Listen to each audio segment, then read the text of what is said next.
जब आप जंगल राज की बात करते हैं, तो जब लालू प्रसाद यादव मुख्यमंत्री बने थे, उस टाइम जो राज्य की 85% आबादी थी, उसके साथ कौन-कौन सा मंगल कार्य हो रहे थे, उनकी भी सूची आपको बनानी चाहिए। उनको भी जंगल राज चल रहे थे। तमाम तरह की लूट-पाट, हत्या, डकैती सब चल रहा था। डकैतों के भी नाम देखिए ना, मंगल सिंह, गब्बर सिंह, सारे तो सिंह ही थे, एक ही वर्ग के थे। कोई डाकू तो राम पासवान या फिर गुप्ता इत्यादि तो नहीं था। सब तो अच्छे-अच्छे टाइटल वाले थे, सारे डाकू लोग। तो डकैत बात-बात में तेजस्वी यादव को मुस्लिम से जोड़ देना।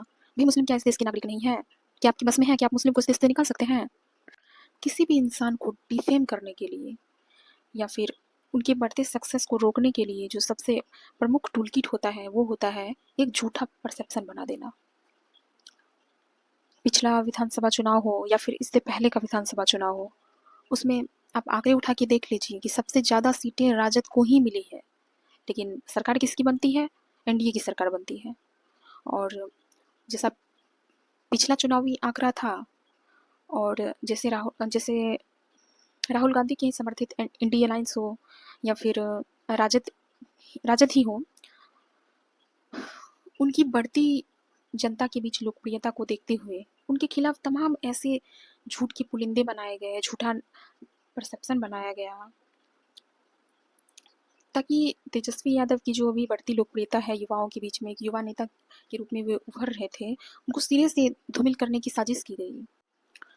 तो जो लोग भी लालू प्रसाद यादव के दौड़ को जंगल राज कहकर संबोधित करते हैं, जो मीडिया में आके बोलते रहते हैं 50-50 साल के व्यक्ति सब कि अपने बाप दादा से पूछो कि क्या था जंगल राज, तो ये तो बहुत हास्यास्पद स्थिति है। क्योंकि 1990 में जो मुख्यमंत्री बने थे, अभी मुश्किल से 30-35 वर्ष हुए होंगे, वो लोग 50-50 साल के व्यक्ति सब आकर के 30 साल पहले की घटना को अपने बाप दादा से पूछने की बात कर रहे हैं, तो ये हास्यास्पद ही है।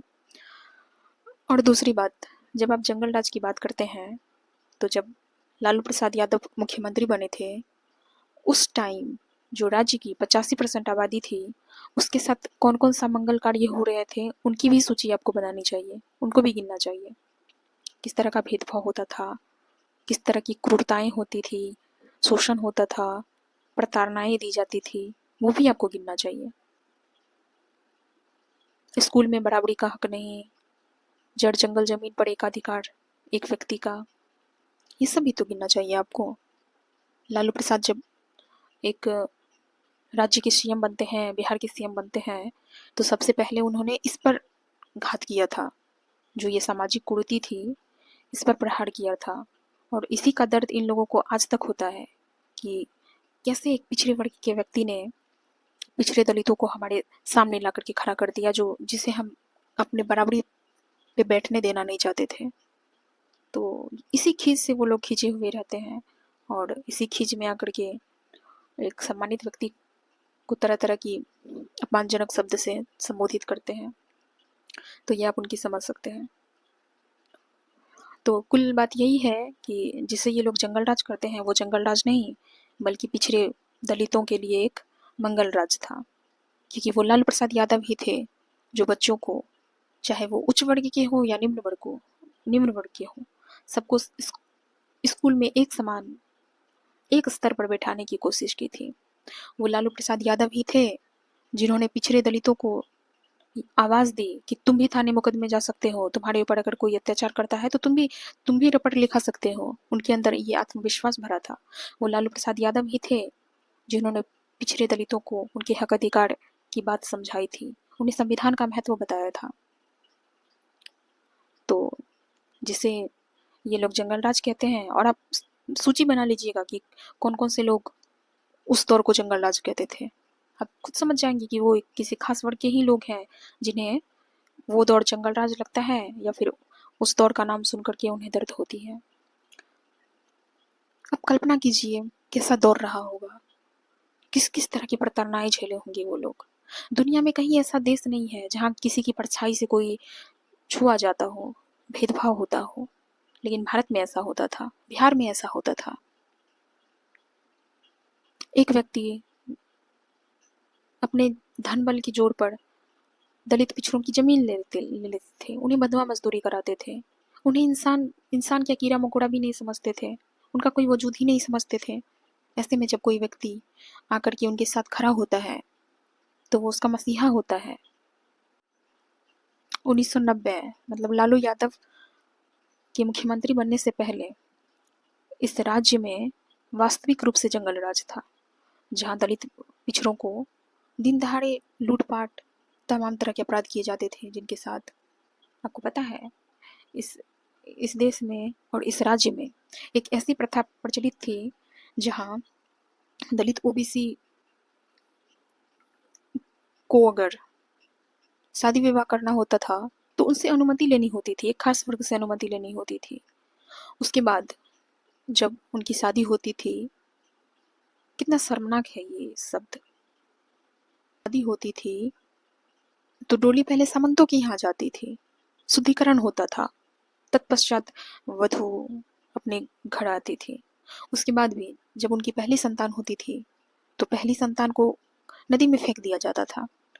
और ये वैज्ञानिक रूप से सिद्ध है कि किसी भी इंसान का जो पहला संतान होता है वो अत्यधिक स्वस्थ और प्रतिभाशाली होता है। तो इन लोगों ने इस स्तर पर बहुजनों के साथ अत्याचार किया है। और जब इतने सारे जंगल राज चल रहे थे, तमाम तरह की लूट पाट हत्या डकैती सब चल रहा था। डकैतों के भी नाम देखिए ना, मंगल सिंह, गब्बर सिंह, सारे तो सिंह सिंह ही थे, एक ही वर्ग के थे। कोई डाकू तो राम पासवान या फिर गुप्ता इत्यादि तो नहीं था, सब तो अच्छे अच्छे टाइटल वाले थे सारे डाकू लोग।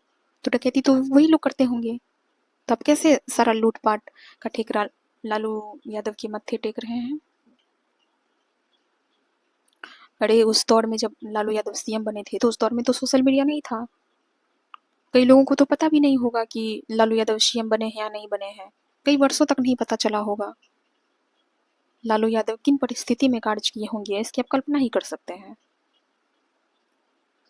तो आप किसी व्यक्ति को अगर आप राजनीतिक मंच पे हैं तो उसे राजनीतिक रूप से ही विरोध कीजिए, आप सिरे से उसके सारे कार्यों को ही निकाल करके उसकी भर्त्सना करेंगे तो ये कहाँ से उचित है। लालू प्रसाद यादव सिर्फ एक बहुजन नेता था, उसके लिए उसे आज तक इतनी गालियां सुननी पड़ रही है। बेचारे बुजुर्ग हो गए हैं, फिर भी उन्हें तरह तरह के, आज तो कॉमेडी प्रधान विश्व हो गया है, हर किसी में खोट निकालनी है, हर किसी का मजाक बनाना है। तो ये सब देख के थोड़ा आहत होता है, किंतु ये सारी चीजें नहीं होनी चाहिए।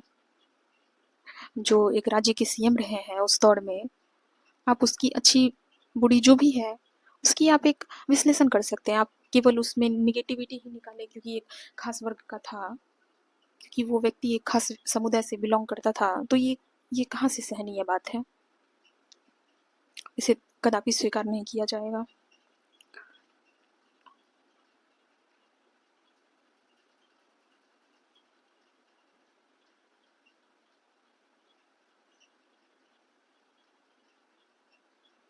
और आज कौन सा जंगल राज नहीं है, आज भी तो आप जो पढ़ने वाले बच्चे हैं उन्हें आप 21 वर्ष की अवधि में रिटायरमेंट वाले नौकरियां लाते हैं, शिक्षकों को आप रोड पे प्रोटेस्ट करने के लिए दौड़ा देते हैं, वैज्ञानिकों के ऊपर गलत सलत आरोप लगा के उन्हें देशद्रोही सिद्ध कर देते हैं। तमाम जंगल, चाहे वो हसदेव हो, छत्तीसगढ़ हो या फिर हैदराबाद हो या फिर आज हमारे बिहार का पीरपैंती भागलपुर का क्षेत्र हो, हर जगह तो आप ही लूटपाट करने पे तुले हुए हैं। असली जंगल राज तो आज आप लोग कर रहे हैं, स्कूल बंद कर रहे हैं, बच्चों को शिक्षा नहीं, क्वालिटी युक्त शिक्षा नहीं, स्वच्छ हवा नहीं, स्वास्थ्य की कैसी सुविधा है वो किसी से छुपी नहीं है। तमाम सारे विश्व के जो भी पैरामीटर्स हैं उनमें आपके राज्य या फिर आपके देश का रैंक देख लीजिए। तो असली जंगल राज तो आज आप लोग मचा रखे हैं। वर्तमान पे फोकस कीजिए, आज की युवा पीढ़ी वर्तमान में अपना भविष्य ढूंढती है, अतीत से हमारे भविष्य का निर्धारण नहीं होने वाला है। किसी भी नेता हो या फिर राजनेता हो या फिर जो भी बीता दौर है उसकी एक सटीक विश्लेषण करना पर्याप्त है। अब उसको आप एक मुद्दा बना करके उसके आधार पर अपना चुनावी दांव पे चलेंगे तो ये आज के वर्ग में बिल्कुल भी प्रासंगिक नहीं होगा और ना जनता स्वीकार करेगी। आपको समझना चाहिए आज इन लोगों ने तेजस्वी यादव के खिलाफ एक ऐसा परसेप्शन बना दिया है कि हर कोई तेजस्वी यादव का नाम सुनते ही नफरत कर रहा है। एक ऐसा व्यक्ति, एक ऐसा पार्टी का लीडर जो पिछले विधानसभा में सर्वाधिक सीट जीता था जिनकी पार्टी ने, वैसे व्यक्ति के खिलाफ फॉल्स नैरेटिव बनाते हैं, जनता में गलत परसेप्शन बनाते हैं। अरे आज तक तो तेजस्वी यादव एक बार सीएम भी नहीं बने हैं, ना उन्होंने कोई कार्य किया है। डिप्टी सीएम के रूप में उन्होंने 17 महीने तक कुछ कार्य किए और उनमें उन्होंने 5 लाख नौकरियां दी हैं। और आज भी वो जितने अपनी योजनाएं बनाते हैं उसकी नकल हमारे चाचा करते हैं, नीतीश कुमार जी। तो आप एक ऐसे व्यक्ति के खिलाफ जो सर्वाधिक सीट जीतते हैं, जिनकी नीतियां वर्तमान जो सत्तासीन सरकार है वो कॉपी करती है, आप वैसे व्यक्ति के खिलाफ जनता में झूठी झूठी प्रचार फैला रहे हैं, गलत गलत नैरेटिव फैला रहे हैं। अपना चुनाव जीतने के लिए आप वाजिब मुद्दों का प्रयोग कीजिए ना। और बात बात में तेजस्वी यादव को मुस्लिम से जोड़ देना, भाई मुस्लिम क्या इस देश के नागरिक नहीं है? क्या आपकी बस में है कि आप मुस्लिम को इस देश से निकाल सकते हैं? जब सबको इस देश में एक साथ ही रहना है तो क्यों न फिर समानता सहिष्णुता की बात की जाए? उनके भी तो जो वर्ग हैं उन्हें भी तो अपना प्रतिनिधित्व चाहिए। जब तेजस्वी यादव उनके साथ खड़े हो जाते हैं, उनकी राजनीतिक मजबूरी है। और दूसरी बात, सबको समान प्रतिनिधित्व का आधार है, अधिकार है। मुस्लिम तो इस देश से अछूते नहीं है, वो इस देश से तो जाने वाले नहीं है। तो आप जनता को बहकाइए मत। जनता आज जागरूक है, सब समझ रही है। ये ज़्यादा दाव पेच ज़्यादा दिन तक नहीं चलने वाला है। आप मासूम लोगों को बहला फुसला करके आप उनका शोषण किस प्रकार से कर रहे हैं, अंग्रेजों से भी ज़्यादा शोषण कर रहे हैं आप। भागलपुर की घटना ही है ना, पीरपैंती, जहां आपने अपने परम मित्र राष्ट्र सेठ अडानी को 1 रुपए प्रति वर्ष के हिसाब से 1020 एकड़ जमीन 30 साल के लिए लीज पर दे दी है। 1 रुपए में, सोच सकते हैं, 1 रुपए में।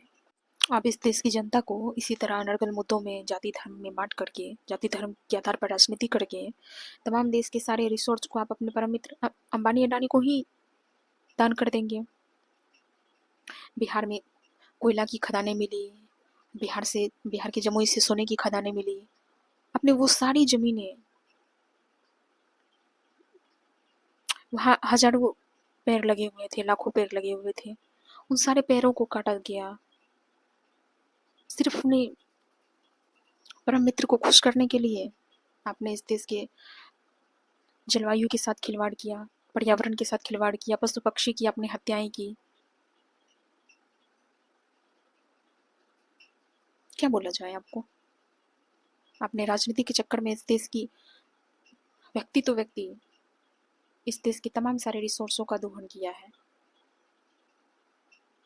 और फिर भी आप एकदम महान अवतारी नॉन बायोलॉजिकल पुत्र के रूप में धरती पर अवतार होने की घोषणा कर रहे हैं, जनता में अपने अवतार होने की अफवाहें फैला रहे हैं। ये सब बंद कीजिए, ये सब नौटंकी से देश नहीं चलने वाला है। देश का व्यक्ति पढ़ा लिखा है, देश का व्यक्ति हर चीज समझ रहा है।